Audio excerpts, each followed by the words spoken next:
अथ ध्यानम् खड्गम् च करगदेषु चापपरिघान् शूलम् भुषुण्डीम् शिरः शङ्खौ सन्धदतीम् करैस्त्रिनयनाौ सर्वाङ्गभूषावृताम्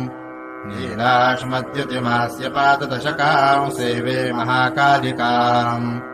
यामस्तौ स्वपिते हरौ कमलजो हन्तुम् मधुम् कैटभम्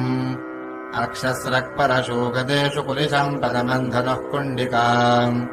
दण्डौ शक्तिमसिम् च चर्मजलजम् घण्टाम् सुराभाजनम् शूलम् पाशसुदर्शने च दधतीम् हस्तैः प्रवालप्रभाम् सेवे सैरिभमरदिनीमिह महालक्ष्मीम् सरोजस्थिताम् घण्टाशूलहलानि शङ्खमुसले चक्रम् धनुः सायकम् हस्ताब्जैर्दधतीम् हलान्तविलसच्छीताम् तुल्यप्रभाम् गौरी देहसमुद्भवाम् त्रिजगताम् आधारभूताम् महा पूर्वामत्र सरस्वतीमनुभजे शुम्भादिदैत्यार्दिनीम् विद्युद्दामसमप्रभाम् मृगपतिस्कन्धस्थिताम् भीषणाम् कन्याभिः करवालखेटविलसद्धस्ताभिरासेविताम्